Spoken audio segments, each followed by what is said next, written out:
अभी प्रमुख सचिव स्वास्थ्य ने आपको कोरोना के बारे में समुचित जानकारी दी।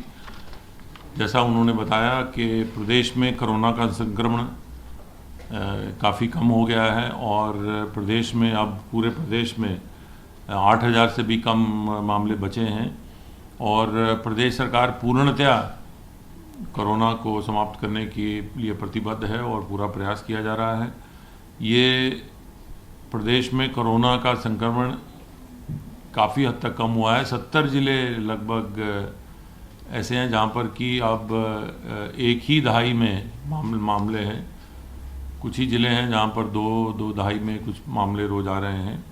तो ये विशेष जो कार्य योजना उत्तर प्रदेश सरकार द्वारा लागू की गई, उसमें जो प्रतिदिन होने वाले टेस्ट की संख्या थी जो केवल 72 थी मार्च में, जबकि कोरोना का संक्रमण शुरू हुआ था, शनै शनै उसे बढ़ाकर लगभग 1,90,000 तक प्रतिदिन किया गया है और वो टेस्ट की संख्या को घटाया नहीं गया है, बावजूद इसके कि प्रदेश में अब कोरोना के मामले 200 से भी कम प्रतिदिन आ रहे हैं। कल भी 1,39,000 कुल टेस्ट हुए हैं और ये प्रयास किया जा रहा है कि 1,25,000 से अधिक ही टेस्ट प्रतिदिन किए जाएं और कुल मिला के 2,67,00,000 टेस्ट प्रदेश में हो चुके हैं।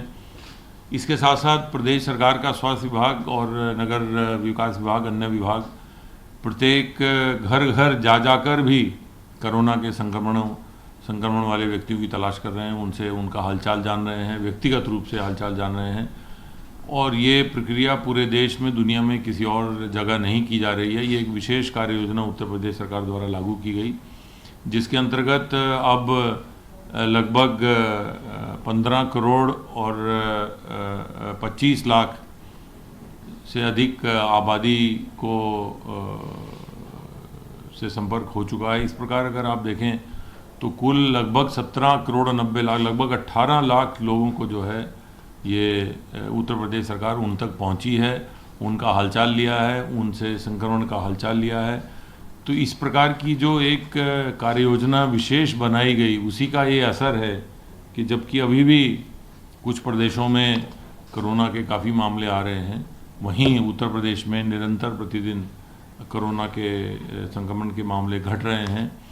साथ साथ प्रदेश सरकार वैक्सीन लगाने के कार्यक्रम में भी तेज़ी ला रही है और पिछले दिनों जब प्रथम चरण वैक्सीन का हुआ तो देश में सबसे अधिक लगभग एक दिन में 26,000 से अधिक लोगों को वैक्सीन, जो लक्षित समूह है, वैक्सीन लगाने का रिकॉर्ड कायम किया उत्तर प्रदेश ने, तथा ये अब प्रक्रिया जारी है। कल दूसरा फेज़ वैक्सीन का होगा। जो हमारे स्वास्थ्य कर्मचारी हैं, हेल्थ वर्कर्स हैं, उनको ये दूसरे चरण में वैक्सीन लगाई जाएगी। प्रदेश सरकार के पास समुचित मात्रा में वैक्सीन उपलब्ध है। फिलहाल अभी 10.5 लाख डोजेज़ हैं, जो कि उनमें बढ़ोतरी अभी हो जाएगी। 21 तारीख से लेकर 24 के बीच में अभी और वैक्सीन आने वाली है। तो प्रदेश सरकार के पास प्रथम चरण के जो सभी लक्षित समूह के जितने भी हमारे कार्यकर्ता हैं, उनके लिए दोनों डोज की वैक्सीन उपलब्ध रहेगी। माननीय मुख्यमंत्री जी द्वारा आज भी वैक्सीन की भी समीक्षा की गई थी तथा वो प्रतिदिन कोरोना की भी समीक्षा कर रहे हैं और विशेष रणनीति जो शुरू से ही अपनाई गई है उसमें किसी प्रकार की कमी नहीं लाई जा रही है, ना ही अभी अस्पतालों में बेड कम किए जा रहे हैं। पूरी सतर्कता रखी जा रही है और सभी व्यवस्थाएं चाक चौबंद रखी जा रही हैं और ये प्रयास किया जा रहा है कि प्रयास करके कोरोना को न्यूनतम स्तर पर रखा जाए।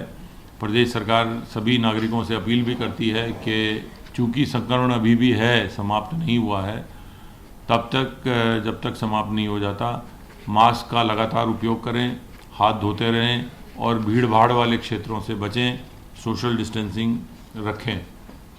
प्रदेश में संक्रमण कम होने से हॉटस्पॉट और कंटेनमेंट जोन में कमी आई है और प्रदेश में सभी गतिविधियां सामान्य हो रही हैं। औद्योगिक गतिविधियां सामान्य हो गई हैं।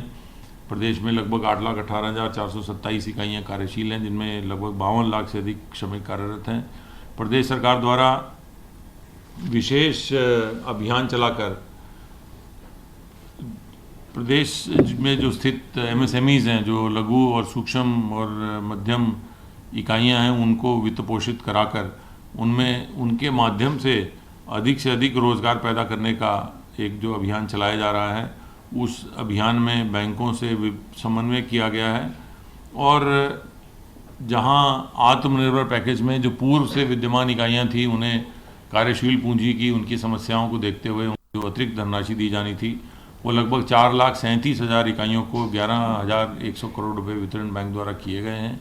इसके साथ साथ नई एमएसएमई इकाइयों को प्रदेश में स्थापित करने हेतु लगभग 7,11,000 एमएसएमई इकाइयों को 23,751 करोड़ रुपए का वितरण बैंक द्वारा किया गया। इस प्रकार वर्तमान वित्तीय वर्ष में अभी तक लगभग 11.5 लाख इकाइयों को विभिन्न बैंकों द्वारा लगभग 34,800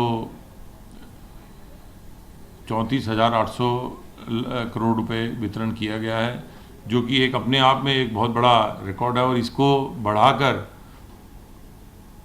जहां 11,50,000 के आसपास इकाइयाँ हुई हैं, इनको बढ़ाकर 20 लाख इकाइयाँ करने का वर्तमान वित्तीय वर्ष में लक्ष्य रखा गया। और शीघ्र ही माननीय मुख्यमंत्री जी के कर कमलों से एक ऑनलाइन ऋण मेला भी आयोजित कराया जाएगा। मिशन रोजगार के अंतर्गत ये जहां सरकारी नौकरियों में तेज़ी लाई जा रही है, उनकी भर्तियों में तेज़ी लाई जा रही है, वहीं पर अन्य स्रोतों से, स्वरोजगार से, उद्योगों के माध्यम से, कौशल प्रशिक्षण से भी रोजगार के अधिक से अधिक अवसर पैदा करने का प्रयास किया जा रहा है। प्रदेश सरकार द्वारा अब लगभग 4 साल पूरे होते होते 4 लाख सरकारी नौकरियां उपलब्ध होंगी। उनमें से अधिकतर अभी तक कराई जा चुकी हैं। अभी हाल में माननीय मुख्यमंत्री जी के कर कमलों से माध्यमिक शिक्षा विभाग के अध्यापकों को भी उनके नियुक्ति पत्र वितरित किए गए थे और ये प्रक्रिया चलती रहेगी। माननीय मुख्यमंत्री जी ने सभी विभागों, आयोगों, परिषदों, निगमों सभी को निर्देशित किया है कि अपने यहाँ जितनी भी उनके यहाँ भी रिक्तियाँ हैं, उन्हें तत्काल पूर्णतः पारदर्शी तरीके से और समयबद्ध तरीके से ये भर्तियाँ कराई जाएँ, ताकि अधिक से अधिक युवाओं को अधिक से अधिक रोजगार के अवसर पैदा हो सकें। मिशन रोजगार में जहां एक और सरकारी नौकरियों की तरफ ध्यान दिया जा रहा है, वहीं दूसरी तरफ उद्योगों के माध्यम से रोजगार के अवसर पैदा किए जा रहे हैं। जैसे अभी इस वर्तमान वित्तीय वर्ष में 11.5 लाख इकाइयों को बैंकों द्वारा वित्त पोषित किया गया है। इन्हीं के माध्यम से 27 लाख से अधिक लोगों को रोजगार के अवसर पैदा हुए हैं। प्रदेश सरकार किसानों के हितों के प्रति भी कृत संकल्प है, उनका हित सुरक्षित रखेगी।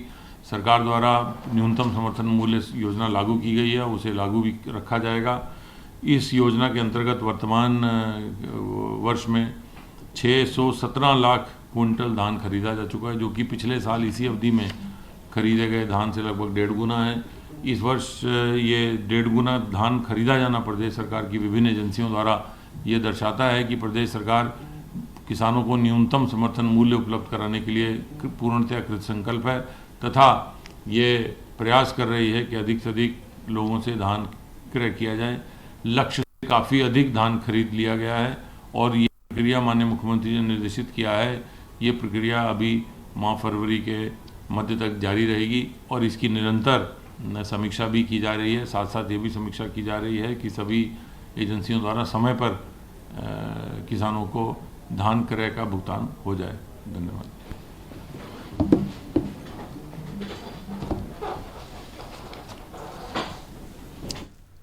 और इस बीच दिल्ली से